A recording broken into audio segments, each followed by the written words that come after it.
উত্তরপ্রদেশের বাদাউইন গ্যাংয়ের 6 জনকে ধরল জঙ্গিপুর পুলিশ। বড়সড় সাফল্য বলেই মনে করছেন তারা। এরা প্রথমে গ্রামে আসত ফেরিওয়ালা সেজে, পরে তারা বিভিন্ন জায়গায় সুযোগ বুঝে সোনার দোকানে লুট করত। গ্রামে কোনো একটি বাড়ি ভাড়া নিয়ে থাকত। যদিও উত্তরপ্রদেশের পুলিশ এদের এই গ্যাংকে চায় অবশ্যই জঙ্গিপুর পুলিশ জেলে তুলে দেবে।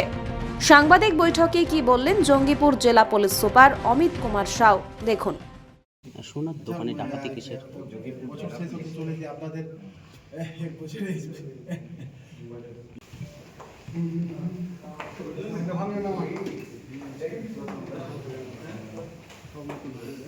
গেলাম।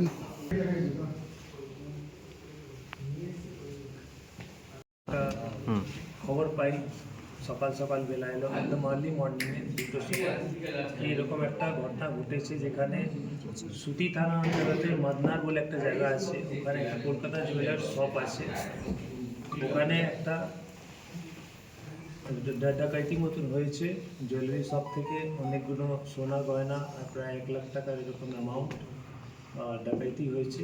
কিছু 7-8টা লোক এসে ওরা এই ক্রাইম ঘটিয়ে চলে গেছে। ওর মধ্যে একটা নাইট গার্ড ছিল এই এলাকার, ওকে বেঁধেও রেখেছিল, বেঁধে এইসব ক্রাইম সব করে চলে গেছে। তো তারপরে আমাদের নিজের সুটি থানার টিম, আমাদের সিএমসি যে ক্রাইম মনিটরিং টিম, আমাদের এসওজি টিম পুরো ওই দিন থেকেই লেগে উঠলো। আমরা কেস রেজিস্টার করলাম, করে ওই দিন থেকে আমরা লেগে থাকলাম। তারপরে বিভিন্ন সিসিটিভি ফুটেজ মাধ্যমে, আমাদের ওখানে সিসিটিভি লাগানো আছে, ওই মাধ্যমে গেট প্যাটার্ন দেখে বিভিন্ন ম্যানুয়াল সোর্স এঙ্গেজ করে টেকনিক্যাল অ্যানালাইসিস করে আমরা জানতে পারলাম কি এটা লোকাল গ্যাংয়ের কোনো কাজ নেই, এটা বাইরে গ্যাং হতে পারে। তারপরে ভালো করে অ্যানালাইসিস করে আমরা জানতে পারলাম বিভিন্ন জায়গা থেকে আমাদের ম্যানুয়াল আর টেকনিক্যাল সোর্সেস মাধ্যম থেকে এটা বদায়ু গ্যাং হতে পারে, ইনফেমাসলি নোন অ্যাজ বদায়ু গ্যাং। তো তারপরে আমরা ভালো করে তদন্ত করলে আমরা যখন কনফার্ম হতে পারলাম, তারপরে আমরা টিম নিজে নিজে সাজালাম। ভাগ্যে আমাদের খুবই ভালো ছিল, আমাদের আবার 10 তারিখের আমাদের একটা ইনপুট আসবে 10-12-2025-এ কি ওরা এদিকে আবার আসছে। তারপরে আমরা বর্ধমান থানার হেল্প নিয়ে, রেলওয়ে স্টেশন হেল্প নিয়ে ওখান থেকে আমরা এদেরকে অ্যারেস্ট করলাম। 6 জনকে আমরা টোটাল অ্যারেস্ট করেছি। ওর মধ্যে সুনীল সিং, বাড়ি হলো বদায়ু; বিজয় সিং, বাড়ি হলো বদায়ুতেই; শ্যাম সুন্দর, বাড়ি হলো বদায়ু; সোনি, ওর মধ্যে 3 জন মহিলাও ছিল। সোনি, ওর বাড়ি থানা ইটাওয়াতে; প্রিয়াঙ্কা উইথ ল্যাব বেবি, 3 মাসের ল্যাব বেবি, ওর বাড়ি হলো জলাওর; রুবি, ওর বাড়ি হলো জলাওর। এটা পাশাপাশি জেলা, উত্তরপ্রদেশের সবটাই পড়ে। তো এদেরকে আমরা অ্যারেস্ট করলাম। এদের মডাস অপারেন্ডি যেরকম মেনলি দেখে আমরা বুঝতে পারলাম কি এই গ্যাং এরকমই অপারেট করে, ছিনি হাতুড়ি নিয়ে এইরকম জুয়েলারি সবগুলো লুট করে। এদের প্রিভিয়াস প্রেসিডেন্টস আমরা দেখেছি অনেকগুলো আছে, যেরকম সুনীল সিং, বিজয় সিং বলে যে আছে, ওর অনেকগুলো আগেও কেসগুলো আছে, কেস রেফারেন্সও আমরা পেয়েছি।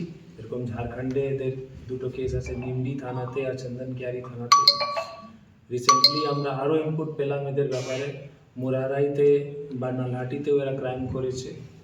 আর বাইরে ইউপি পুলিশও এদের খোঁজাখুঁজি করছে। আরও অনেকগুলো ক্রাইম হতে পারে, এখন আমরা ওই ইনভেস্টিগেশন ফেজে আছি।